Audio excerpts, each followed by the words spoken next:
বাগদাদে একজন মুয়াদ্দিন ছিলেন যাকে সকলে চিনতো এক নামে সালেহ আল মুয়াদ্দিন নামে। প্রত্যেকে এক নামে চিনত এবং সালেহ মানে সৎ। বাস্তবেও ইতিহাস এটা স্বীকার করে ওয়াকানা রাজুলান সালিহা, সে একজন নেককার মানুষ ছিল, আল্লাহওয়ালা মানুষ ছিল, বুজুর্গ মানুষ ছিল। সে সময় আজান দিতে হতো, আমরা যেমন মসজিদের ভেতরে মাইকে আজান দিই এভাবে না, বরং মসজিদের উপরে ছাদের উপর চড়ে মিনারের উপর চড়ে আজান দিত। মাইক তো আর ছিল না, আওয়াজ তো দূরে ছড়াতে হবে, ভেতরে বসে আওয়াজ দিলে কি আর দূরে যাবে নাকি? মিনারটা দেখেন না অনেক উঁচু থাকে, মিনারে উঠে জোরে জোরে যদি আওয়াজ দেয়, আবার হাইয়া আলাস সালাহ বলার সময় ডান দিকে মাথা ঘোরাতে হয়, হাইয়া আলাল ফালাহ বলার সময় বাম দিকে মাথা ঘোরাতে হয়, সব দিকে যত সম্ভব অনেক দূরে দূরে আওয়াজটা পৌঁছে যায়। আর মুয়াজ্জিন নির্বাচন করাই হয় এমন লোককে যার গলার আওয়াজটা সাধারণত উঁচু থাকে, যে কারণে আল্লাহ নবী ও বেলাল রাদিয়াল্লাহু আনহুকে মুয়াজ্জিন বানিয়ে দিয়েছে। তো তিনি ডেইলি মিনারায় উঠতেন, আজান দিতেন।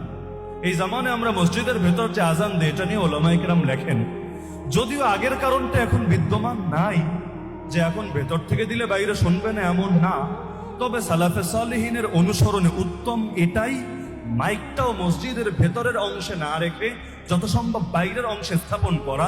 আমরা অনেক মসজিদে দেখেছি মাইক থাকে মুয়াজ্জিন সাহেবের রুমের মধ্যে, তিনি সেখানে বসেই আজান দেন এবং তার সেই অংশটা মসজিদের অংশ না, মসজিদের সঙ্গে লাগোয়া, মসজিদ থেকে ঢোকা যায় মসজিদের সঙ্গে লাগোয়া। এতে করে সালাফে সালেহিনের আদর্শ অনুসরণ হয়। মারকাজুদ দাওয়া থেকেও দেখেছি এই ফতোয়াই তারা দিয়েছে। তো যেটা বলছিলাম, তো তিনি ডেইলি মিনারায় উঠে আজান দিতেন। একদিন আজান দিতে উঠেছেন, মসজিদের লাগোয়া ঘরটা ছিল একটা খ্রিস্টানের ঘর। খ্রিস্টানের মেয়েটা ছিল অনেক রূপসী, অপরূপ সুন্দরী। আজান দিতে উঠেছেন, 40 বছর আগে আজানে দিয়েছেন, তার মানে তিনি জুয়ান না বুড়া? বলেন না, জুয়ান না বুড়া? জন্ম দিয়েই তো আজান দেওয়া শুরু করেন নাই।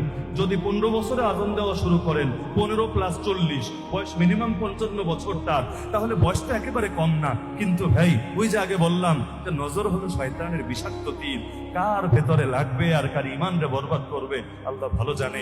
জাস্ট একটা নজর পড়েছে নারীটার দিকে।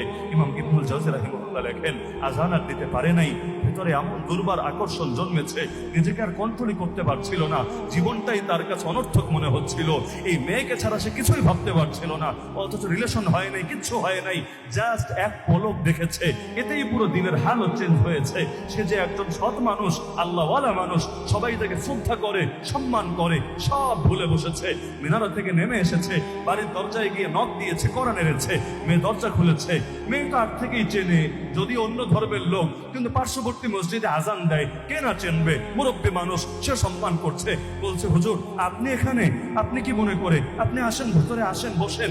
এখন তিনি ভেতরে গিয়েই সঙ্গে সঙ্গে দরজা লাগিয়ে বললেন, শোনো, দ্বিতীয় কোনো কথা বলবা না, আমি তোমার প্রেমে ফেসে গিয়েছি, এখন আমি তোমার সঙ্গে জৈবিক চাহিদা পূরণ করব, খবরদার বাধা দেওয়ার চেষ্টা করবা না, না হলে আমি জোরপূর্বক তোমার সঙ্গে সম্পর্ক করেই ছাড়ব। মেয়েও ভয় পেয়ে গেল, এবং চেহারা দেখলে তো বোঝাই যায় এটা কি ফান নাকি সিরিয়াস, দুষ্টমি নাকি বাস্তবেই সিরিয়াসলি বলছে, বোঝা যায়।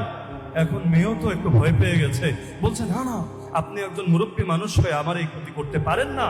তিনি বললেন, শোনো, অপশন দুটো, যদি তুমি আমার সঙ্গে সম্পর্ক করতে, বিছানায় যেতে এখন রাজি না হও, আমি তোমাকে জানে মেরে ফেলবো, হয়তো মৃত্যুকে কবুল করো, না হলে বিছানাকে কবুল করো। মেয়ে তো চিন্তায় পড়ে গেছে, এখন ভাবলো কৌশলে বাঁচতে হবে, শক্তিতে সে পারবে না একজন পুরুষের সাথে, সে একজন যুবতী মেয়ে মাত্র।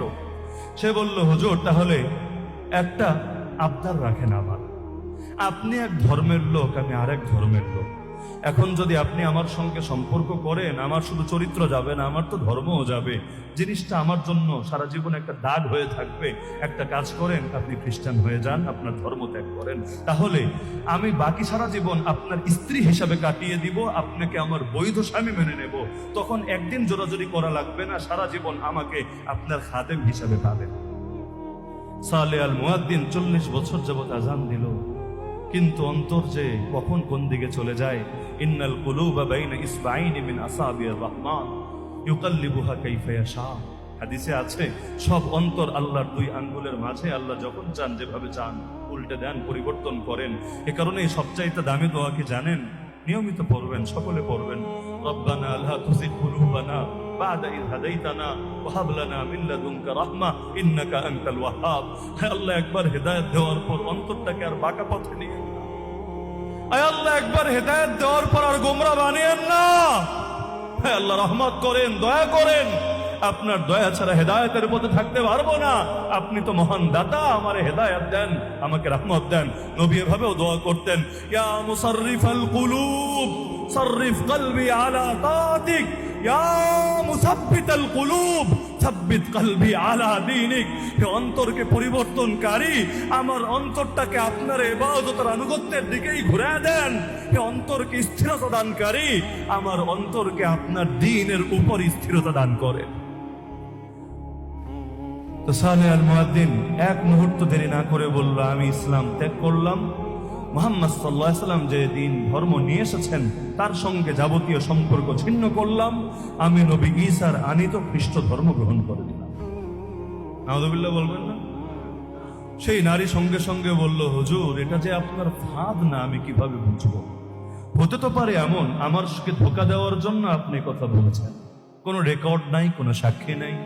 আমার সঙ্গে সম্পর্ক শেষ করে বিছানা থেকে উঠে আবার বলবেন, আশহাদু আল্লা ইলাহা ইল্লাল্লাহ ওয়া আশহাদু আন্না মুহাম্মাদান আবদুহু ওয়া রাসূলুহু। আমি আস্থা কিভাবে রাখবো? বাকি জীবনের প্রশ্ন, বন্ধনের প্রশ্ন। এখন আমি কিভাবে আস্থা রাখবো? আমাকে আপনি এনশিওর করেন। কিভাবে করব? এই যে এখানে শুয়োরের গোশত রাখা আছে, আপনি শুয়োরের গোশত খান।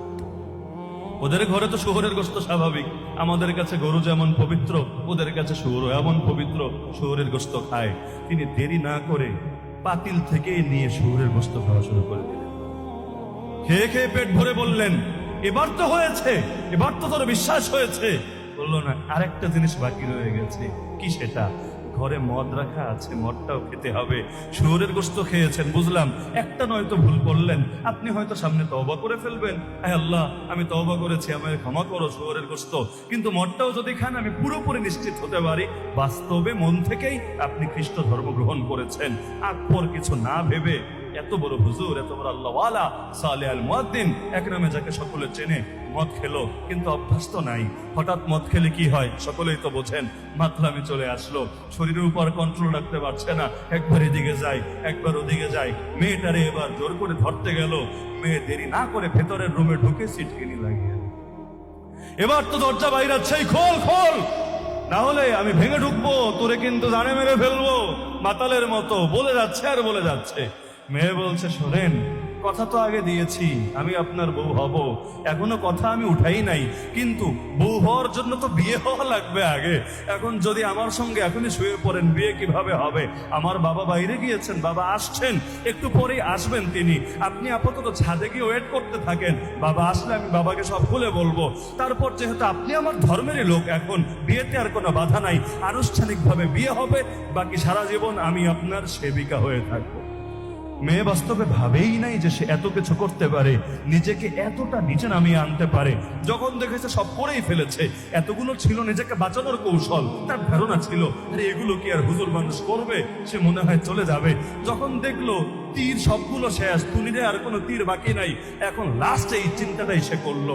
এখন সেই জামানায় ছাদে ওঠার জন্য এখনকার মতো তার আপডেট সিস্টেম নেই, সিঁড়ি আছে বা লিফট আছে, সুন্দর মতো ছাদে গিয়ে নেমেছে। সেই জামানায় যে সিস্টেম ছিল সেভাবে গিয়ে ছাদে চড়েছে। কিন্তু আগের ছাদ তো আর এখনের ছাদের মতো মসৃণ না, টিনের বাসা হলে চিন্তা করেন ছাদটা কেমন। তো এখন ছাদে যখন উঠেছে, একদিকে তো মাতাল, তার মানে শরীরের উপর কিন্তু কন্ট্রোল নাই, ছাদে মাথা ঘোরাতে ঘোরাতে ঘোরাতে পরে সেখানেই ইন্তেকাল করেছে।